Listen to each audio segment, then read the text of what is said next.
Hi hello ನಮಸ್ಕಾರ ಎಲ್ಲರಿಗೂ. ಇವತ್ತು ಪಕೋಡ ರೆಸಿಪಿ ಮಾಡೋಣ. ಮಿರ್ಚಿ ಅಂಗಡಿಗಳಲ್ಲಿ ಸಿಗತ್ತಲ್ವಾ, ಆ ಥರ ದಪ್ಪದಾಗಿ ಹೇಗೆ ಮಾಡೋದು ಅಂತ ನೋಡೋಣ. ಇದಕ್ಕೆ ಉಂಡೆ ಪಕೋಡ ಅಂತಲೂ ಕರೀತಾರೆ. ಮೊದಲಿಗೆ ಒಂದು ಮಿಕ್ಸಿಂಗ್ ಬೌಲ್ಗೆ ಒಂದು 3 ಈರುಳ್ಳಿನ ಉದ್ದುದ್ದವಾಗಿ ಹೆಚ್ಕೊಂಡು ಹಾಕೋತಾ ಇದ್ದೀನಿ. ಜೊತೆಗೆ ಸ್ವಲ್ಪ ಕರಿಬೇವು, ಒಂದು 3 ಹಸಿಮೆಣಸಿನ್ಕಾಯಿ ಸಣ್ಣದಾಗಿ ಹೆಚ್ಚಿ ಹಾಕೋತಾ ಇದ್ದೀನಿ. 1 ಕಪ್ಪಷ್ಟು ಕೊತ್ತಂಬರಿ ಸೊಪ್ಪು, 1 ಕಪ್ಪಷ್ಟು ಸಬ್ಬಸಿಗೆ ಸೊಪ್ಪು ಸಣ್ಣದಾಗಿ ಹೆಚ್ಚಿ ಹಾಕೋತಾ ಇದ್ದೀನಿ. ಜೊತೆಗೆ 1 ಸ್ಪೂನಷ್ಟು ಜೀರಿಗೆ, ಅರ್ಧ ಸ್ಪೂನಷ್ಟು ಅಜ್ವೈನ್, 1 ಟೀ ಸ್ಪೂನಷ್ಟು ಉಪ್ಪು ಹಾಕೋತಾ ಇದ್ದೀನಿ. ಮತ್ತು 1 ಕಪ್ಪಷ್ಟು ಕಡಲೆ ಹಿಟ್ಟು ತೊಗೊಂಡಿದ್ದೀನಿ. 1 ಟೇಬಲ್ ಸ್ಪೂನಷ್ಟು ರೈಸ್ ಫ್ಲೋರ್ ಹಾಕೋತಾ ಇದ್ದೀನಿ. ಇದೆಲ್ಲನೂ ಚೆನ್ನಾಗಿ ಮಿಕ್ಸ್ ಮಾಡಬೇಕು. ರೈಸ್ ಫ್ಲೋರ್ ಹಾಕೋದ್ರಿಂದ ಕ್ರಿಸ್ಪಿಯಾಗಿ ಬರುತ್ತೆ ಪಕೋಡ. ಕಡಲೆ ಹಿಟ್ಟನ್ನ ಸ್ವಲ್ಪ ಸ್ವಲ್ಪ ಹಾಕ್ಕೊಂಡು ಮಿಕ್ಸ್ ಮಾಡ್ಕೋತಾ ಇದ್ದೀನಿ. ಜಾಸ್ತಿ ಆದ್ರೂ ಚೆನ್ನಾಗಿರಲ್ಲ, ಸ್ವಲ್ಪ ಗಟ್ಟಿಯಾಗಿಯೇ ಇರಬೇಕು. ಫಸ್ಟು ಈರುಳ್ಳಿ ನೀರು ಬಿಟ್ಕೊಳ್ಳುತ್ತೆ, ಹಾಗಾಗಿ ಫಸ್ಟು ಒಂದು ಸಾರಿ ಎಲ್ಲನೂ ಚೆನ್ನಾಗಿ ಕಲಿಸ್ಕೋಬೇಕು. ಅದಾದಮೇಲೆ ಇನ್ನು ಸ್ವಲ್ಪ ಹಿಟ್ಟು ಹಾಕ್ಕೊಂಡು ಮಿಕ್ಸ್ ಮಾಡ್ಕೋಬೇಕು. ಈರುಳ್ಳಿ ತೊಗೊಂಡಿದ್ನಲ್ವ, 1 ಬೌಲ್, ಅದೇ ಬೌಲಲ್ಲಿನೇ ಕಡಲೆ ಹಿಟ್ಟು ತೊಗೊಂಡಿದ್ದೀನಿ. 1 ಬೌಲ್ ಸಾಕಾಗುತ್ತೆ. ಇವಾಗ 1/4 ಸ್ಪೂನಷ್ಟು ಅಡುಗೆ ಸೋಡಾ, 2 ಟೇಬಲ್ ಸ್ಪೂನಷ್ಟು ಕಾಯಿಸಿದ ಎಣ್ಣೆ ಮತ್ತು ಮಿಕ್ಕಿದ್ದ ಕಡಲೆ ಹಿಟ್ಟು ಹಾಕಿ ಮಿಕ್ಸ್ ಮಾಡ್ಕೋತಾ ಇದ್ದೀನಿ. ಮಿಕ್ಸ್ ಮಾಡ್ಕೊಂಡಿದ್ದಾಗಿದೆ. ಇವಾಗ ಸ್ವಲ್ಪ ಸ್ವಲ್ಪ ನೀರು ಹಾಕ್ಕೊಂಡು ಚಿಮ್ಕ್ಸೋದಂತ ಹೇಳ್ತೀವಲ್ಲ, ಆ ಥರ ಮಾಡಿಕೊಂಡು ಕಲಿಸ್ಕೋಬೇಕು. ಗಟ್ಟಿಯಾಗೇ ಇರಬೇಕು ಇದು ಹಿಟ್ಟು. ಕಲಸಿ ತುಂಬ ಹೊತ್ತು ಬಿಡಬಾರ್ದು, ತಕ್ಷಣಕ್ಕೆ ಫ್ರೈ ಮಾಡ್ಕೋಬೇಕು. ಈರುಳ್ಳಿ ನೀರು ಬಿಟ್ಬಿಟ್ಟು ಮತ್ತೆ ಎಲ್ಲ ಮೆತ್ತಗಾಗ್ಬಿಡುತ್ತೆ ಹಿಟ್ಟು. ಹಸಿಮೆಣಸಿಕಾಯಿನ ನಾನು ಕಟ್ ಮಾಡಿ ಹಾಕ್ಕೊಂಡಿದ್ದೀನಿ.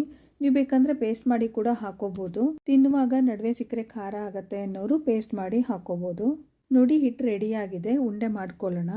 ಕೈಗೆ ಸ್ವಲ್ಪ ಎಣ್ಣೆ ಸವರ್ಕೊಂಡು ನಮಗೆ ಯಾವ ಸೈಜಿಗೆ ಬೇಕೋ ಆ ಸೈಜಿಗೆ ಉಂಡೆ ಮಾಡಿಟ್ಕೊಳ್ಳೋಣ. ನೋಡಿ, ನಾನು ಈ ಸೈಜ್ಗೆ ಉಂಡೆ ಮಾಡ್ಕೋತಾ ಇದ್ದೀನಿ. ಇನ್ನೊಂದು ಕಡೆ ನಾನು ಎಣ್ಣೆ ಬಿಸಿಗಿಟ್ಟಿದ್ದೆ, ಎಣ್ಣೆ ಬಿಸಿ ಆಗಿದೆ. ಇವಾಗ ಒಂದೊಂದೇ ಉಂಡೆಗಳನ್ನ ಹಾಕ್ಕೊಳ್ಳೋಣ. ಈ ಉಂಡೆ ಪಕೋಡಕ್ಕೆ ಸ್ವಲ್ಪ ಎಣ್ಣೆ ಜಾಸ್ತಿ ಬೇಕು. ಸೈಜ್ ದೊಡ್ಡದಿರೋದ್ರಿಂದ ಅದು ಮುಳುಗೋ ಅಷ್ಟು ಎಣ್ಣೆ ಬೇಕಾಗುತ್ತೆ. ಮತ್ತು ಎಣ್ಣೆನ ತುಂಬ ಕಾಯಿಸ್ಕೊಳ್ಳೋದು ಬೇಡ. ಎಣ್ಣೆ ಜಾಸ್ತಿ ಕಾದರೆ ಮೇಲೆ ಕ್ರಿಸ್ಪ್ ಆಗಿಬಿಡುತ್ತೆ, ಒಳಗಡೆ ಬೇಯೋದಿಲ್ಲ. ಮೀಡಿಯಮ್ ಫ್ಲೇಮಲ್ಲಿ ಇಟ್ಕೊಂಡು ನಿಧಾನವಾಗಿ ಬೇಯಿಸ್ಕೋಬೇಕು. ಒಳಗಡೆ ಎಲ್ಲ ಚೆನ್ನಾಗಿ ಬೇಯಬೇಕಂದ್ರೆ ಈ ಥರ ತಿರುಗ್ಸಾಕಿ ಬೇಯಿಸೋದ್ರಿಂದ ಒಳಗಡೆನೂ ಈವನ್ನಾಗಿ ಬೇಯುತ್ತೆ. ಸೈಜ್ ದೊಡ್ಡದಿರೋದ್ರಿಂದ ಸ್ವಲ್ಪ ಟೈಮ್ ತೊಗೊಳುತ್ತೆ ಬೇಯೋದಕ್ಕೆ. ನಾನು ಇದಕ್ಕೆ ಮೈದಾ ಆಗಲಿ ರವೆ ಆಗಲಿ ಉಪಯೋಗಿಸ್ಕೊಂಡಿಲ್ಲ.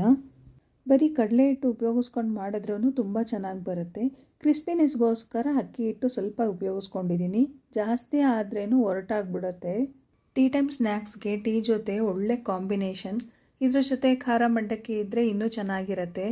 ನೋಡಿ, ಪೂರ್ತಿ ಗೋಲ್ಡನ್ ಕಲರ್ ಆಗಿದೆ. ತೆಕ್ಕೊಳ್ಳೋಣ ಇವಾಗ.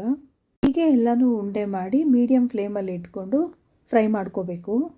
ನಮ್ಮ ಕಡೆ ಬೆಳಗ್ಗೆ ತಿಂಡಿ ಜೊತೆಗೇ ಪಕೋಡ ಅಥವಾ ಈರುಳ್ಳಿ ಬಜ್ಜಿ ಮಾಡೋ ಅಭ್ಯಾಸ ಇದೆ. ಅವಲಕ್ಕಿ ಮಂಡಕ್ಕಿ ತಿಂಡಿ ಜೊತೆಗೇ ಮಾಡ್ಕೋತಾರೆ. ನೋಡಿ, ಎಷ್ಟು ಕ್ರಿಸ್ಪಿಯಾಗಿ ಬಂದಿದೆ.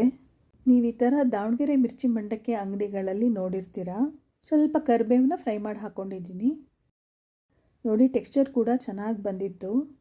ಟೇಸ್ಟ್ ಕೂಡ ತುಂಬ ಚೆನ್ನಾಗಾಗಿತ್ತು. ನೀವು ಟ್ರೈ ಮಾಡಿ ಹೇಗೆ ಬಂತು ಅಂತ ಹೇಳಿ.